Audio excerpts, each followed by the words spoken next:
One के जो मैंने एमसीक्यू है वो आपके साथ डिस्कस कर ली है। आज हम लोग डिस्कस करने वाले हैं अम्ल, क्षारक एवं लवण। अम्ल, एसिड, बेस और जो सॉल्ट होता है उसके क्वेश्चन डिस्कस करने वाले हैं। यहाँ पर काफ़ी इंपॉर्टेंट क्वेश्चन है सारे, आप देखना ध्यान से, है ना। वीडियो को पॉज करके आप अपना आंसर जो है टिक करना, then match your answer with my answer.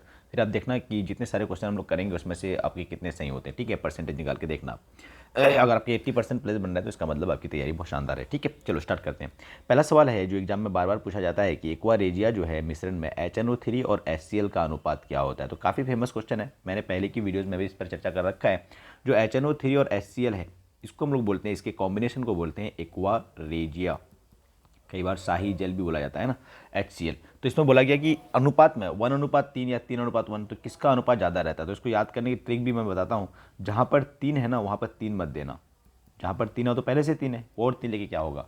तो HNO3 होता है 1 और HCl जो होता है वो होता है 3। कई बार आपको HCl पहले लिखा सकता है, HNO3 बाद में लिखा सकता है, फिर आंसर 3:1 जाएगा। क्योंकि अब की बार HNO3 पहले है और HNO3 की वैल्यू हमने 1 लेना है और HCl की वैल्यू 3 लेना है। तो यहाँ से भी याद रख सकते हो, HCl 3 लेटर है इसमें, तो इसलिए ये 3 लेके जाएगा, ठीक है। तो इसका सही जो आंसर है वो ऑप्शन नंबर बी, खो, ठीक है। चलो क्वेश्चन नंबर सेकेंड देख लेते हैं। थोड़ा सा थोड़ी सी सर्दी लगी है यार। सुनो, किसी उदासीन विलयन का पीएच मान क्या होता है। तो सुनो, आपको उदासीन विलयन का पीएच बोला है। सुनो, आपको जो पता है जो वो होता है जो उदासीन विलयन होता है उसका होता है पीएच 7, और उसके जो पहले होता है सारा का सारा, यानी 7 से पहले, जैसे 1 2 3 4 5 5.4 5.6 7 अप टू 7 जितना सारा है सबको हम लोग बोलते हैं एसिड। क्या बोलते हैं? एसिड, अम्ल। और इसके बाद वाला जो होता है वो होता है बेस, क्षार, ठीक है भाई। ठीक है, ठीक है। तो ये ध्यान रख लेना। तो उदासीन का क्या हो गया? 7, ठीक है। ऑप्शन नंबर गौ सही है इसका। तो चलो आगे देख लेते हैं फटाफट से। अगला लिखा हुआ है कि HCl का कौन सा पीएच मान संभव नहीं है। तो आपको पता होना चाहिए जो HCl होता है वह एक अम्ल होता है, हाइड्रोक्लोरिक अम्ल, जो हमारे आमाशय वगैरह में पाया जाता है। ये भी एक पार्ट है एग्जाम में, क्वेश्चन जो पूछा जाता है। HCl जो है वो एक अम्ल होता है। अब अम्ल का पीएच मान 7 से तो कम ही होना है, ठीक है। 7 से ज़्यादा जो भी होगा वो पॉसिबल नहीं होगा। लिखा है संभव नहीं है। कौन सा संभव नहीं है? तो इसमें ऑप्शन आपको दिख रहा होगा घ नंबर, ठीक है। वैसे भी आप ध्यान रखना, अम्ल का क्वेश्चन जब भी पूछे आपको, अम्ल और बेस का, हम लोग क्षार का क्वेश्चन जब भी पूछे तो ध्यान रखना जिसमें इसमें जो वैल्यू लिखी रहेगी, इसमें कोई भी वैल्यू ऐसी है जो 7 से सारे कम है और 7 से एक अधिक है तो आंसर वही जाएगा। पहली बात तो ये। और दूसरी बात ये कि अगर 7 से अधिक सारी वैल्यू है और 7 से कम एक ही वैल्यू है तो आंसर फिर वो जाएगा। आपको अगर क्वेश्चन पता नहीं भी है तो भी आंसर टिक कर सकते हो। यहाँ पे जैसे देख लो, 7 से कम ये तीनों वैल्यू नजर आ रही है तो इसका मतलब आंसर ये जाएगा, ठीक है। चलो, ये तो हिंट था।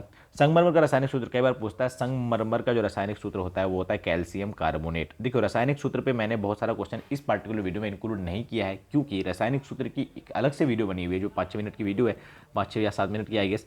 और उसमें मैंने सारे इंपॉर्टेंट कंपाउंड यौगिक के सूत्र आपको बता रखे हैं, जिससे एग्जाम में क्वेश्चन 100% पूछे जाएंगे। हो ही नहीं सकता कोई एग्जाम जहाँ वहाँ उस पार्टिकुलर वीडियो से क्वेश्चन, आई मीन उस पार्टिकुलर ग्रुप ऑफ कंपाउंड से क्वेश्चन नहीं पूछे जाते होंगे, ठीक है। हर कोई एग्जाम में पूछे जाते हैं, तो अब एक बार वीडियो देख लेना है ना। वो सारी कंपाउंड के जो है आपको फॉर्मूला याद होना चाहिए, इसलिए मैंने यहाँ पर एक तो ले लिया बस, ठीक है। और ये संगमरमर, खरिया, खरिया चूना बोलते हैं ना, चूना पत्थर, खरिया, संगमरमर, सबका फॉर्मूला कैल्शियम कार्बोनेट ही होता है, ठीक है। चलो आगे देखो जरा। अरे यार ये क्या हो गया। चलो, दही में पाया जाने वाला अम्ल, दही में कौन सा अम्ल पाया जाता है? लैक्टिक अम्ल, सिट्रिक अम्ल, फॉर्मिक अम्ल या एसिटिक अम्ल? सही जो आंसर है वो है लैक्टिक अम्ल। ये तो आपको पता ही होगा, दही में पाया जाने वाला अम्ल कौन सा होता है? लैक्टिक अम्ल।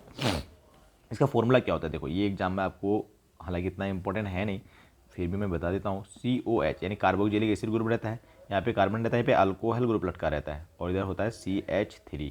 अब यहाँ एक कार्बन का हाइड्रोजन पूरा करना पड़ेगा। संरचना सूत्र मैंने बनाना सिखाया है आपको। तो देखो जरा कितना कार्बन हो गया, गिनो जरा। कार्बन हो गया C3 और हाइड्रोजन 6 दिख रहा है और ऑक्सीजन 3 है। तो ये फॉर्मूला होता है लैक्टिक अम्ल का, ठीक है भाई। चलो आवाज मेरी फंसी फंसी सी है वैसा, ठीक है। अगला देखो, कोई विलेयन नीले लिटमस पेपर को लाल कर देता है। नीला मतलब ब्लू, तो ब्लू से रेड कर देता है, मतलब बिहार। बिहार में क्या फेंका जाता था पहले? बहुत गुंडा मवाली लोग फेंकते थे पहले एसिड। क्या फेंकते थे? एसिड। तो बिहार में एसिड, बिहार में acid, blue to red acid, blue to red acid, ठीक है। तो देखो अब बाकी रेड टू ब्लू बेस, क्षार। उल्टा एक याद कर लो, दूसरा याद की थोड़ा बनाएंगे।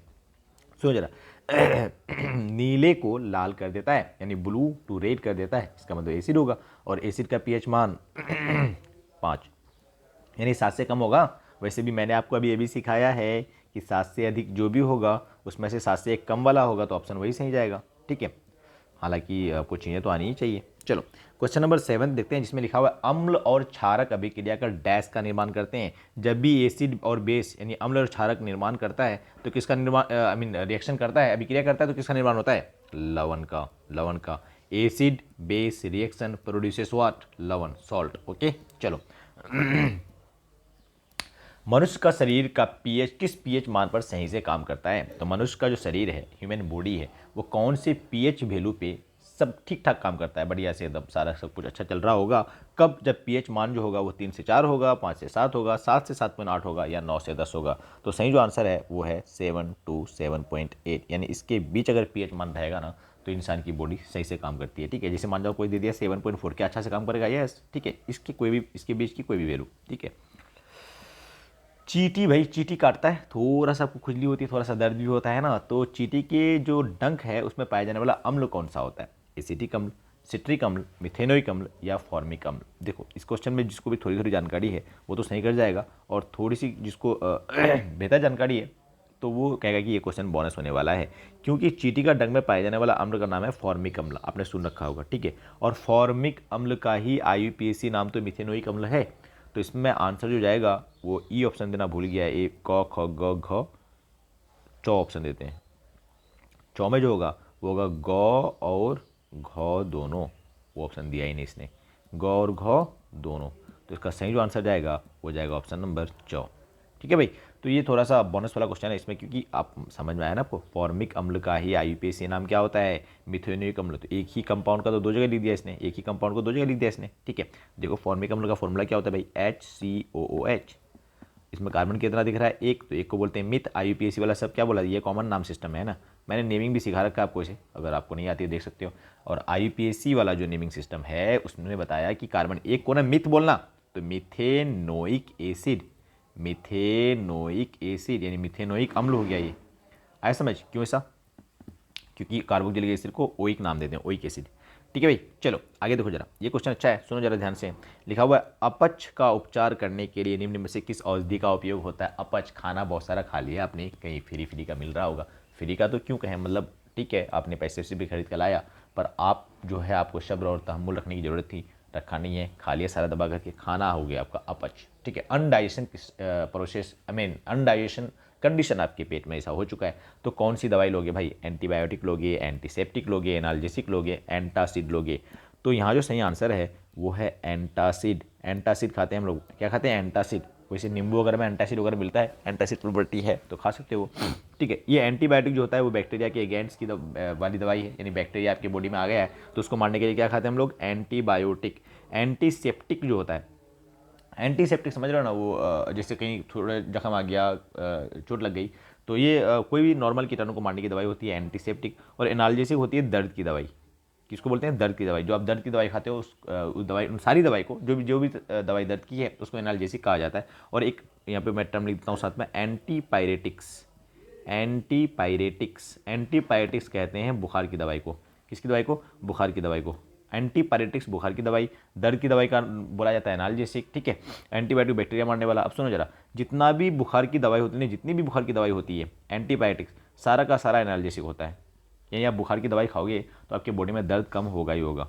ठीक है, पहली बात तो ये। और दूसरी खूबसूरत बात ये है कि जितना भी एनाल्जेसिक होता है वो सारा का सारा एंटीपायरेटिक नहीं होता है।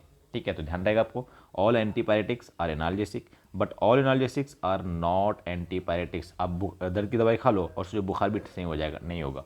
बुखार की दवाई खाओ, दर्द सही हो जाएगा क्या, यस। ठीक है, चलो आगे देखते हैं फटाफट से हम लोग क्वेश्चन नंबर 11। नींबू में पाया जाने वाला, नींबू में आपको पता हो कौन सा अम्ल पाया जाता है भाई, टार्टेरिक अम्ल, सिट्रिक अम्ल, फॉर्मिक अम्ल या ऑक्जेलिक अम्ल।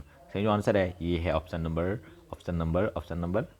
ठीक है, खो सही है, कन्फ्यूज हो रहे थे क्या आप। ठीक है, आगे देखो जरा, सोडियम हाइड्रोक्साइड जो है वो क्या है, अम्ल है, क्षार है, लवण है, या सभी उत्तर सही है। तो आंसर है क्षार है। देखो सोडियम हाई लीना करोड, हाइड्रोजन को टाइप दो, लीना यानी फर्स्ट ग्रुप और second group, lithium, sodium, potassium, rubidium, caesium, francium को छोड़ देते हैं ना, रेडियो एक्टिव एलिमेंट है ना भाई। और बेटा मांगे कार स्कूटर बाप राजा इसे करके याद करते हो। तो इन सब का जितना भी ऑक्साइड और हाइड्रो ऑक्साइड होगा, इन सब का क्या बता रहा हूँ मैं, इन सब का जितना भी ऑक्साइड यानी ऑक्सीजन के साथ या हाइड्रो ऑक्साइड OH के साथ कंपाउंड आएगा, वो सारा का सारा क्षार होता है, सारा का सारा क्षार होता है। ध्यान रखना आप, सारा का सारा क्या होता है, क्षार होता है। ठीक है, तो ऑप्शन जो देखो यहाँ पे अभी था, अरे यार ये क्या हो गया, ये अभी था हमारा सोडियम यानी लीना, सोडियम का हाइड्रोक्साइड क्षार होगा। ठीक है भाई, चलो। जल के अम्लीय एवं क्षारकीय विलयन किसके कारण विद्युत का सुचालक होता है? अगर जल में आप अम्ल और क्षारकीय विलयन अगर मिला दोगे तो वो इलेक्ट्रिसिटी कंडक्ट करने लग जाता है। आपको पता है प्योर वाटर इलेक्ट्रिसिटी कंडक्ट नहीं करता है। प्योर वाटर जो शुद्ध जल होगा उसमें इलेक्ट्रिसिटी का अगर सोचोगे इलेक्ट्रिसिटी पास होगा तो आंसर है नहीं। ठीक है, अगर उसमें कुछ मिला दिए, अम्ल और क्षार वगैरह मिला दिए तो किसके कारण H+ और OH- दोनों आयन हो जाएगा। H+ भी आयन रहेगा और OH- आयन भी रहेगा, जिसके कारण क्या कर रहा होगा, जल कंडक्ट यानी विद्युत धारा का संवहन कर रहा होगा। जल की अस्थायी कठोरता, जल की जो अस्थायी परमानेंट जो है उसके हार्डनेस यानी अस्थायी कठोरता को हटाने के लिए किसका उपयोग किया जाता है? तो आंसर है धोने का सोडा, धोने का सोडा। चलो वीडियो लंबी हो गई बहुत, लास्ट क्वेश्चन कर लेते हैं इसका। हाइड्रोनियम आयन, हाइड्रोनियम आयन का कई बार एग्जाम में क्वेश्चन पूछा जाता है कि हाइड्रोनियम आयन का फॉर्मूला बताओ। तो हाइड्रोनियम आयन का फॉर्मूला जो होता है वो होता है H3O-। अगर आपने लगाया है तो आंसर अब गलत, सही जो आंसर है इसका H3O+। ठीक है, H3O+ is the correct answer. बताना आप आउट ऑफ 15 आपके कितने सही हुए, 15 में से आपके कितने सही हुए, सॉरी 15 में से आपके कितने सही हुए, ये कमेंट करो आंसर पहली बात तो। और दूसरी बात, daily 8:30 AM in the morning आपको वीडियो मिला करेगी। अभी कुछ मैंने कॉन्सेप्ट्स पढ़ाना बंद कर दिए, एक आध दिन में वीडियो आने लग जाएगी। ओके, और शाम में 5:30 PM पे। Okay, bye bye, see you, take care.